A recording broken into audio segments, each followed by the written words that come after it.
So, welcome everybody. Day 28 of the book reading A New Earth by Eckhart Tolle. Chapter 9 Your Inner Purpose. As soon as you rise above mere survival, the question of meaning and purpose becomes of paramount importance in your life. Many people feel caught up in the routines of daily living that seem to deprive their life of significance. Some believe life is passing them by and has passed them by already. Others feel severely restricted by the demands of their job and supporting a family or by their financial or living situation. Some are consumed by acute stress, others by acute boredom. Some are lost in frantic doing, others are lost in stagnation. Many people long for the freedom and expansion that prosperity promises. Others already enjoy the relative freedom that comes with prosperity and discover that even that is not enough to endow their lives with meaning. There is no substitute for finding true purpose, but the true or primary purpose of your life cannot be found on the outer level. It does not concern what you do, but what you are. That is to say, your state of consciousness. So, the most important thing to realize is this: your life has an inner purpose and an outer purpose. Inner purpose concerns being and is primary. Outer purpose concerns doing and is secondary. While this books while this book speaks mainly of your inner purpose, this chapter and the next will also address the question of how to align outer purpose and inner purpose in your life. Inner and outer, however, are so intertwined that it is almost impossible to speak of one without referring to the other. Your inner purpose is to awaken. It is as simple as that. You share that purpose with every other person on the planet because it is the purpose of humanity.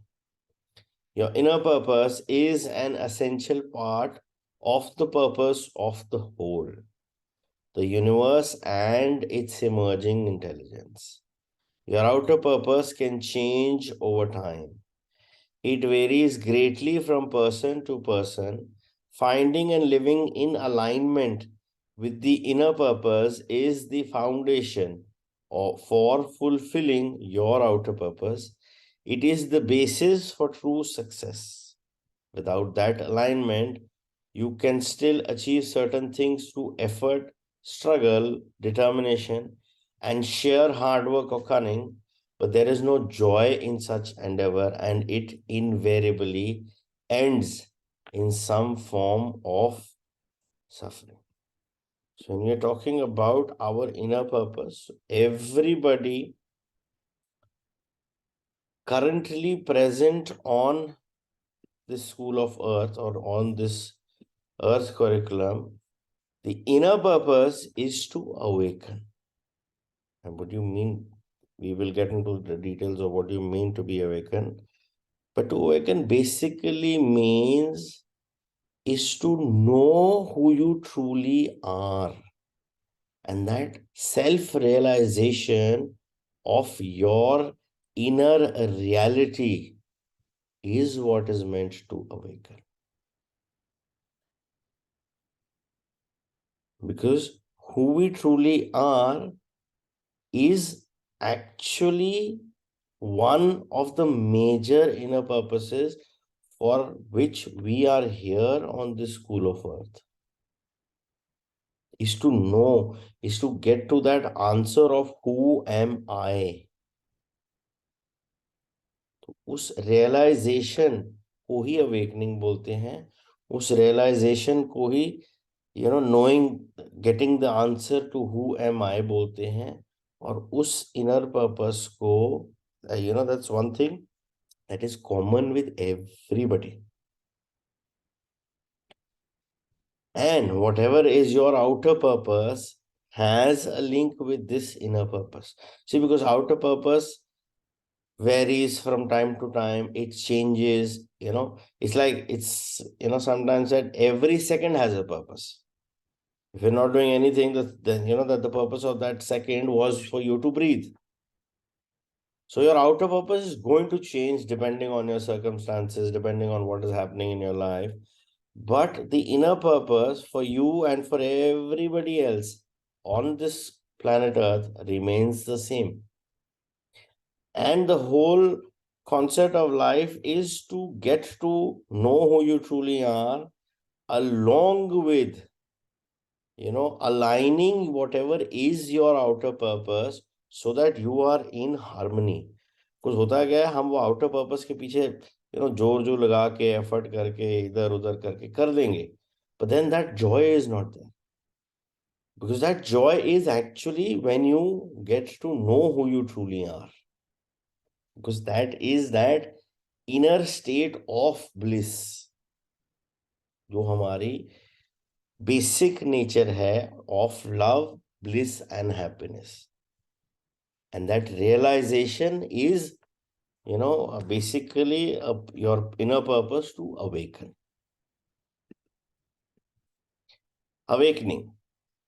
Awakening is a shift in consciousness in which thinking and awareness separate.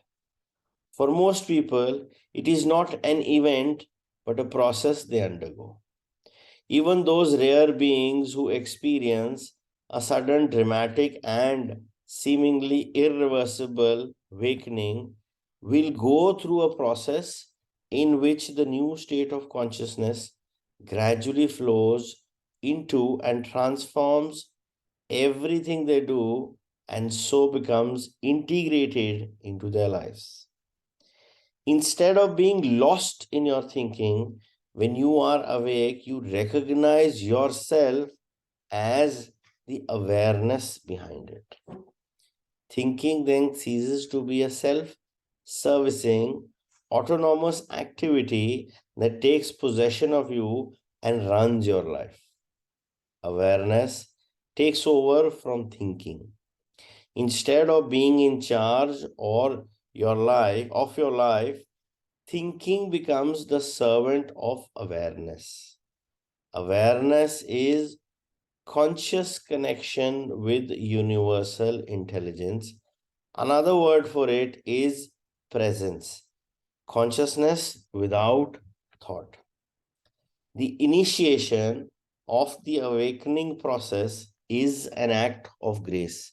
You cannot make it happen, nor can you prepare yourself for it or accumulate credit towards it. There isn't a tidy sequence of logical steps that lead towards it, although the mind would love that. You don't have to become worthy first. It may come to the sinner before it comes to the saint, but not necessary. That's why Jesus associated with all kinds of people, not just the respectable ones. There is nothing you can do about awakening. Whatever you do will be the ego trying to add awakening or enlightenment to itself as its most prized possession, and thereby making itself more important and bigger. Instead of awakening, you add the concept of awakening to your mind or the mental image of what an awakened or enlightened person is like, and then try to live up to that image. Living up to an image that you have of yourself or that other people have of you is inauthentic living. Another unconscious role the ego plays. So if there is nothing you can do about awakening, if it has either already happened or not yet happened, how can it be the primary purpose of your life? Does not purpose imply that you can do something about it?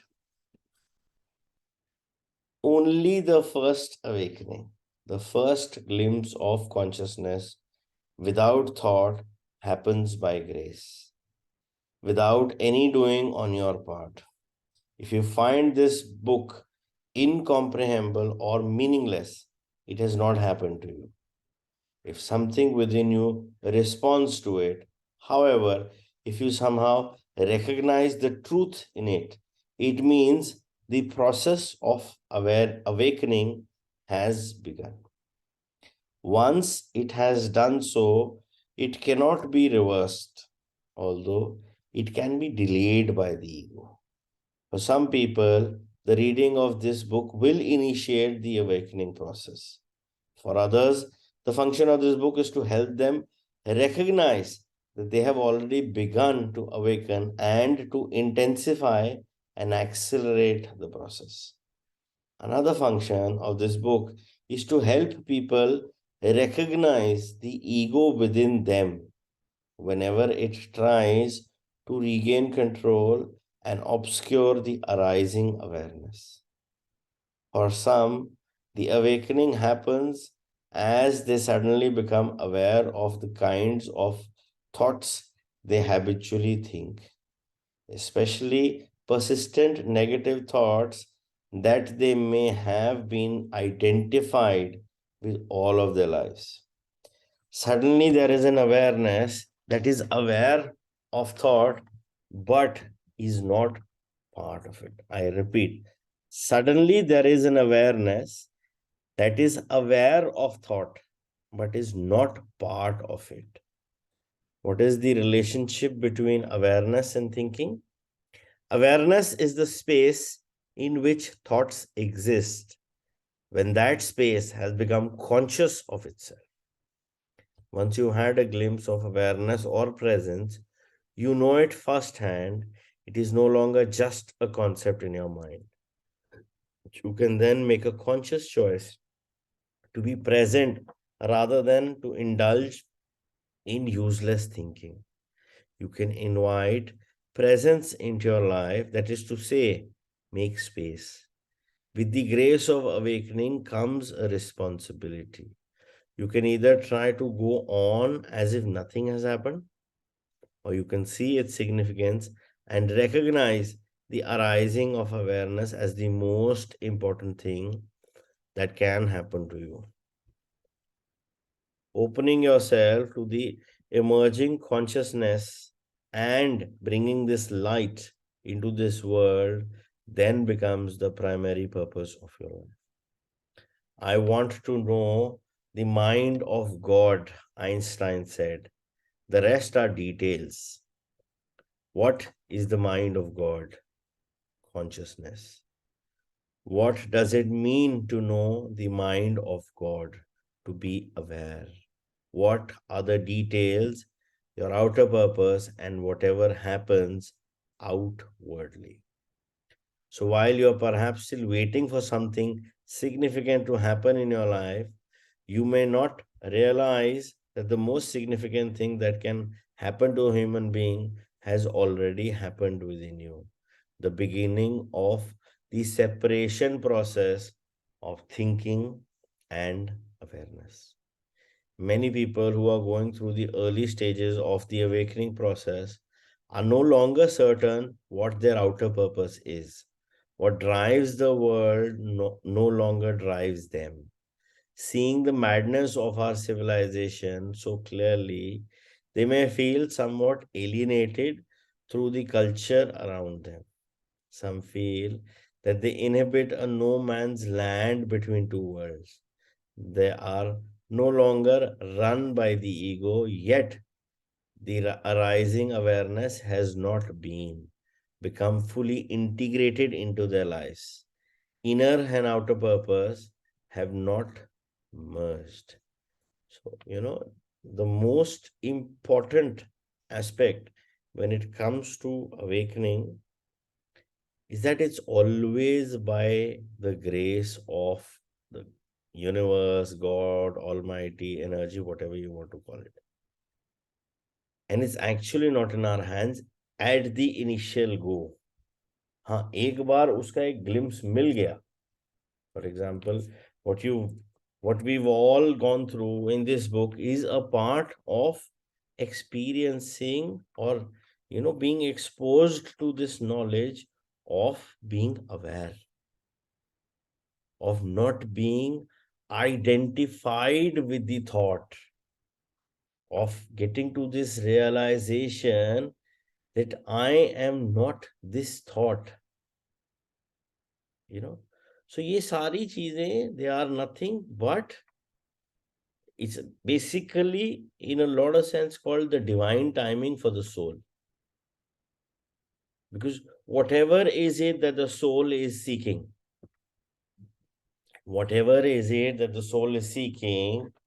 eventually will be attracted to.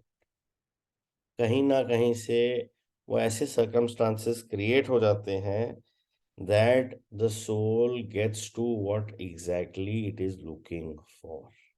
And when we talk about this awakening or this realization of the awareness of the thought and the disassociation of the matter, that this is my thought.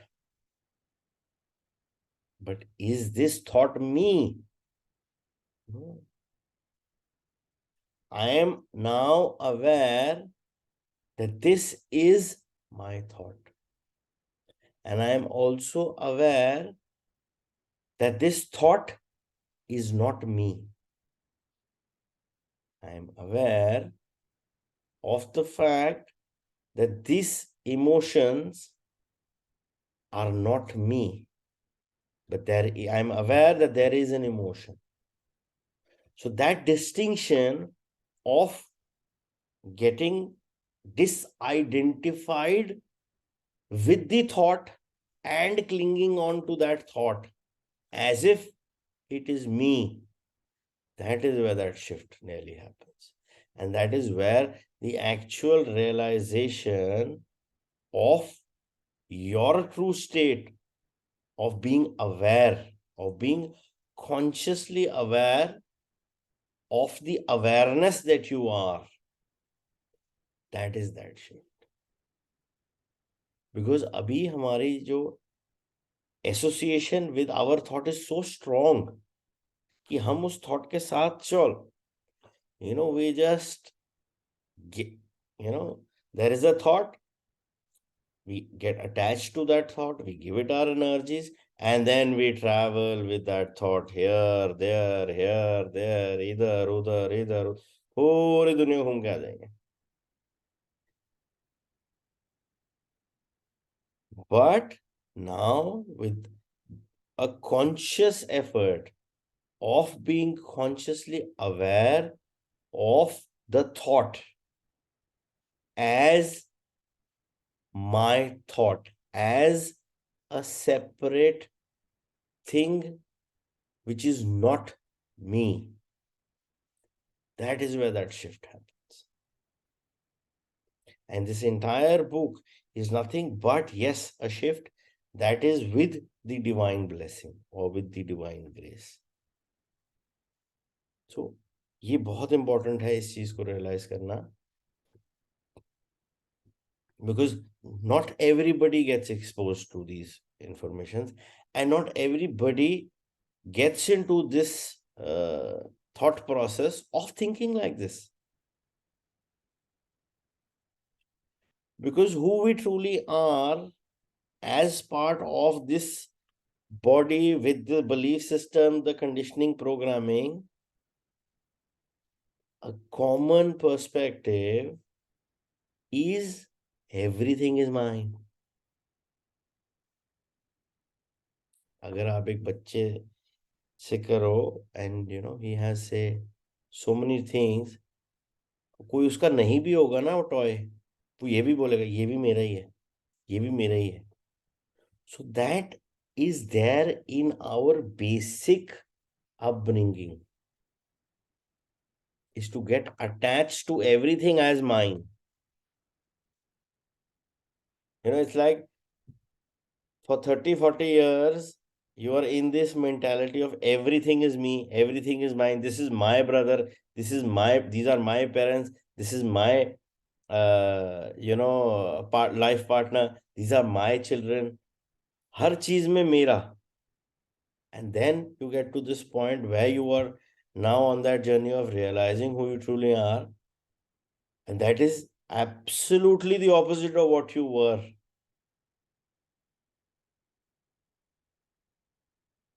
That this is my thought, but that thought is not me.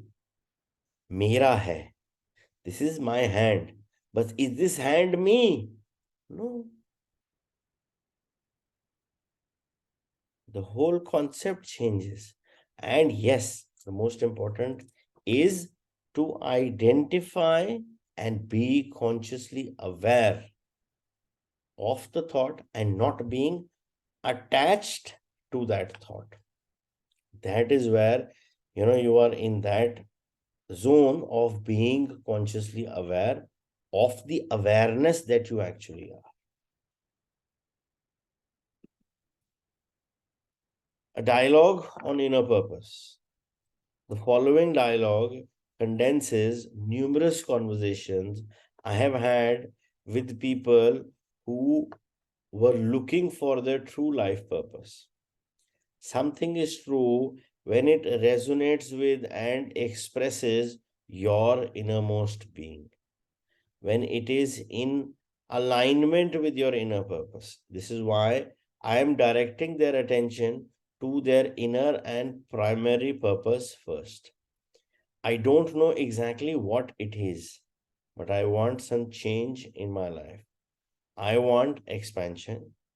I want to be doing something meaningful. And yes, I want prosperity and the freedom that comes with it. I want to do something significant, something that makes a difference in the world. But if you asked me what exactly I want, I would have to say that I don't know. Can you help me find my life's purpose? Your purpose is to sit here and talk to me because that's where you are and that's what you are doing. Until you get up and do something else, then that becomes the purpose. So, my purpose is to sit in my office for the next 30 years until I retire or get laid off. You are not in your office now, so that's not your purpose. When you do sit in your office and do whatever you do, then that is your purpose, not for the next 30 years, but for now. I think here is some misunderstanding here. For you, purpose means what you're doing now. For me, it means having an overall aim in life, something big and significant that gives meaning to what I do, something that makes a difference. Shuffling papers in the office is not it. I know that. As long as you are unaware of being, you will seek meaning only within the dimension of doing and of future. That is to say, the dimension of time.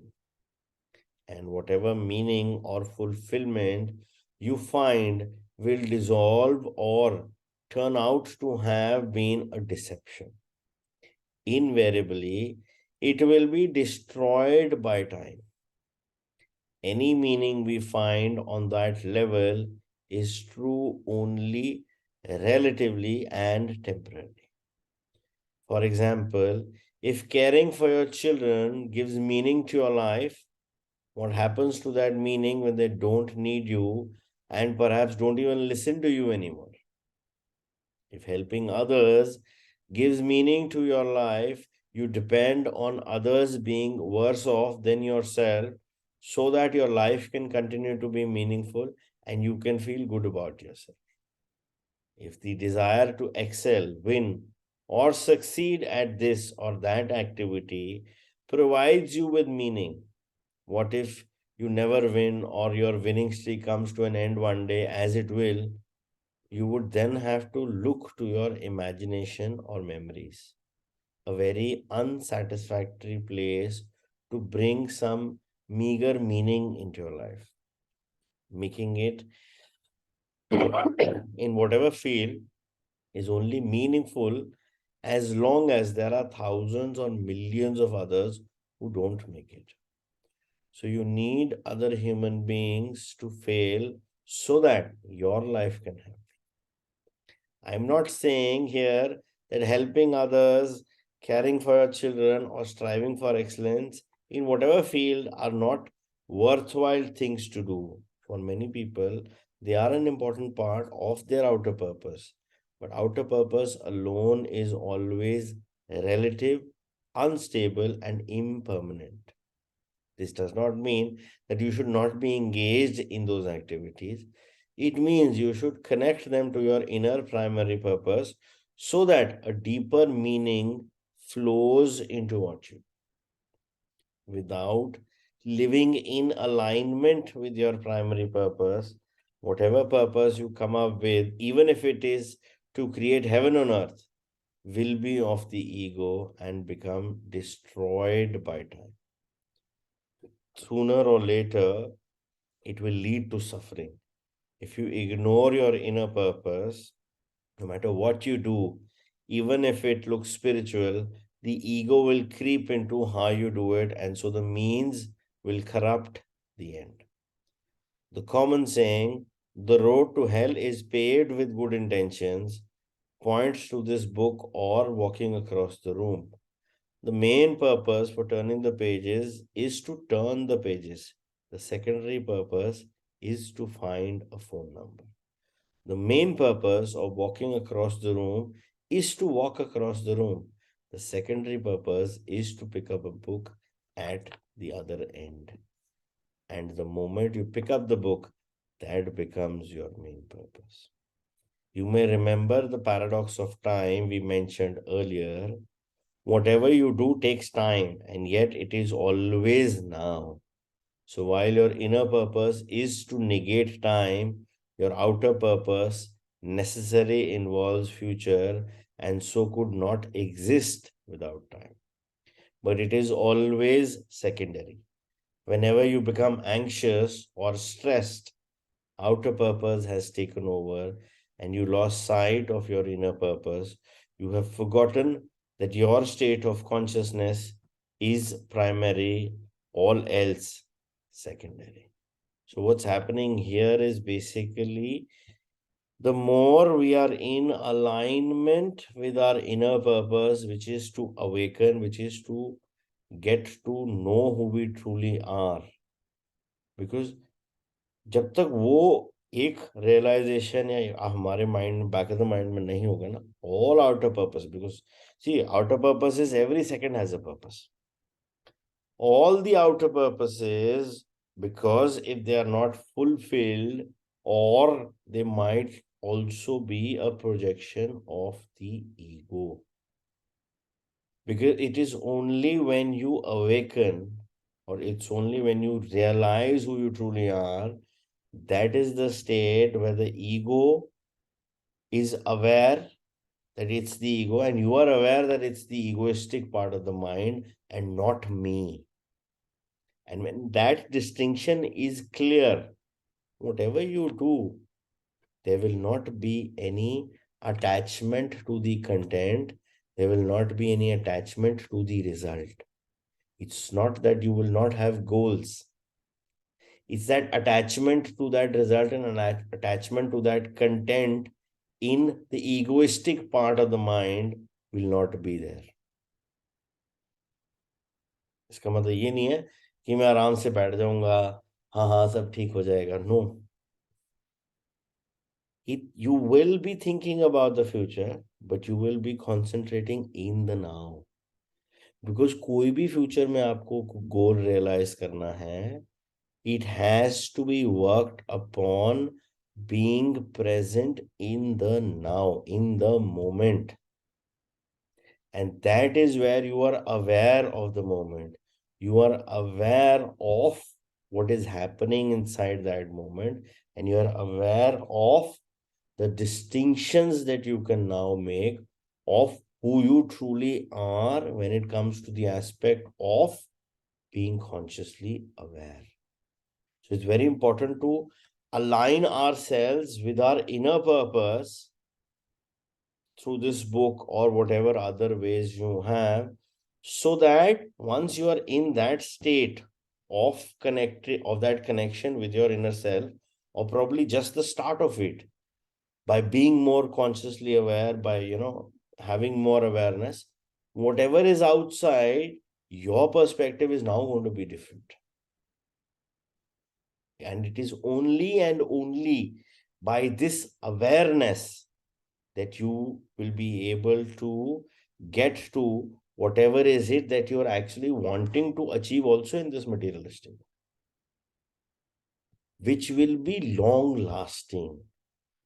Because अगर हम अपने effort से करते हैं तो it keeps growing, अभी ये कर लेता हूँ तो खुश होऊंगा, अभी ये कर लेता हूँ तो खुश होऊंगा, अभी ये कर लेता हूँ तो खुश होऊंगा. It is a never ending process. But when I am aware of that, I am the awareness, and my true state is that happiness, so that happiness is unconditional. And what is more important is my effort in the present moment, my contribution in the now, my state of being present fully and being consciously aware of the moment in the moment. And that's the presence.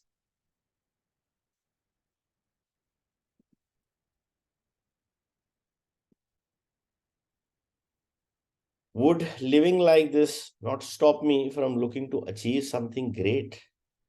My fear is that I will remain stuck with doing little things for the rest of my life, things that are of no consequence. I'm afraid of never rising above my mediocrity, never daring to achieve anything great, not fulfilling my potential. The great arises out of small things that are honored and cared for. Everybody's life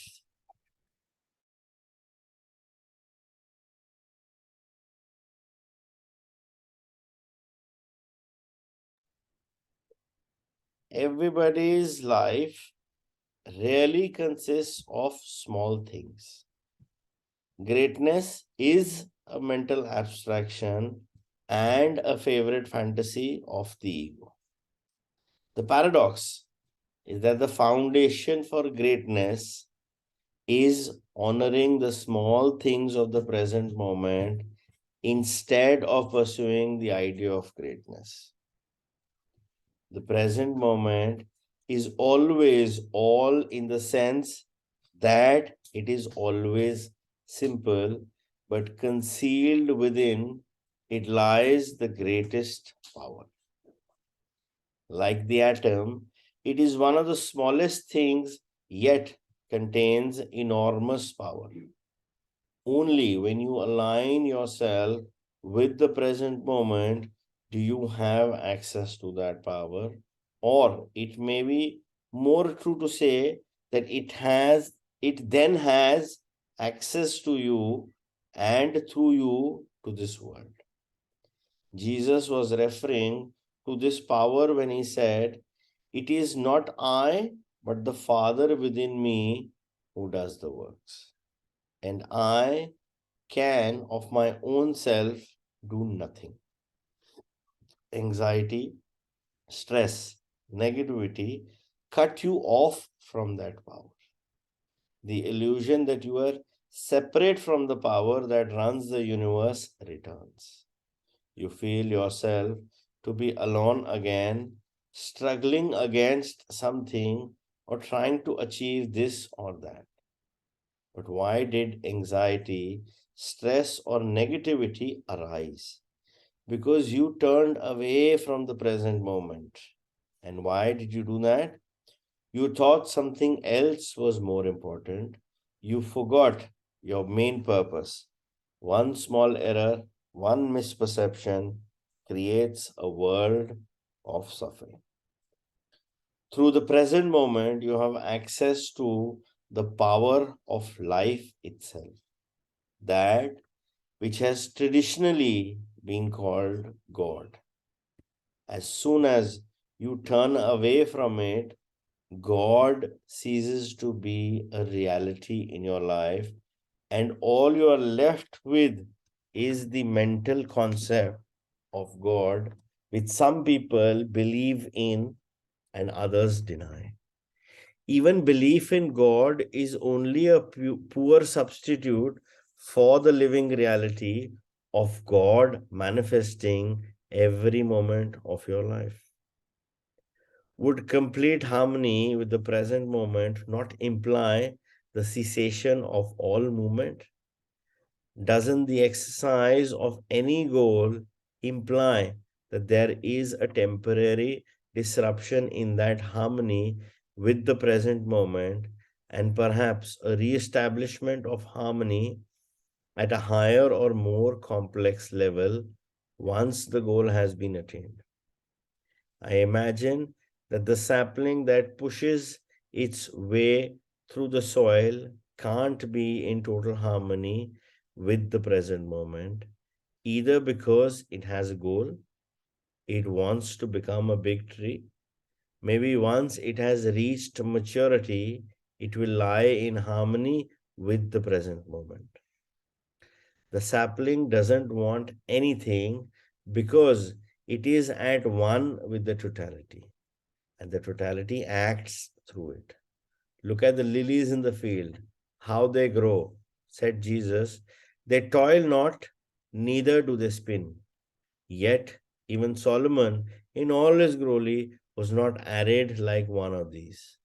We could say that the totality of life wants the sapling to become a tree, but the sapling doesn't see itself as separate from life and so wants nothing for itself. It is one with what life wants. That's why it's not worried or stressed. And if it has to die prematurely, it dies with ease. It is as surrendered in death as it is in life. It senses, no matter how obscurely its rootedness in being, the formless and eternal one life. Like the Taoist sages of ancient China, Jesus likes to draw your attention to nature because he sees a power at work in it that humans have lost touch with. It is the creative power of the universe. Jesus goes on to say that if God clothes simple flowers in such beauty, how much more will God clothe you? That is to say, that while nature is a beautiful expression of the evolutionary impulsive of the universe, when humans become aligned with the intelligence that underlies it, they will express that same impulse on a higher, more wondrous level. So be true to life by being true to your inner purpose. As you become present and thereby total in what you do, your actions become charged with spiritual power. At first, there may be no noticeable changes in what you do, only the how changes. Your primary purpose is now to enable consciousness to flow into what you do. The secondary purpose is whatever you want to achieve through the doing. Whereas the notion of purpose before was always associated with future, there is now a deeper purpose that can only be found in the present through the denial of time. When you meet with people at work or wherever it may be, give them your fullest attention.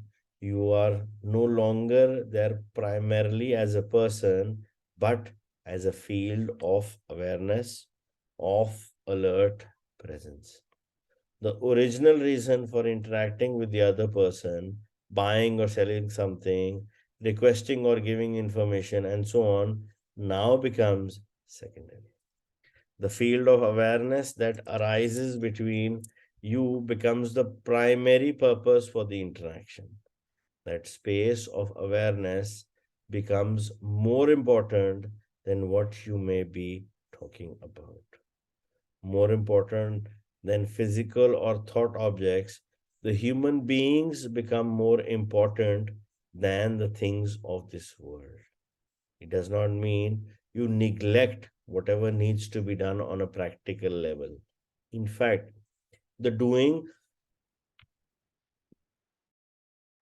the doing unfolds no only more easily but more powerfully when the dimension of being is acknowledged and so becomes primary. The arising of that unifying field of awareness between human beings is the most essential factor in relationships on the new earth.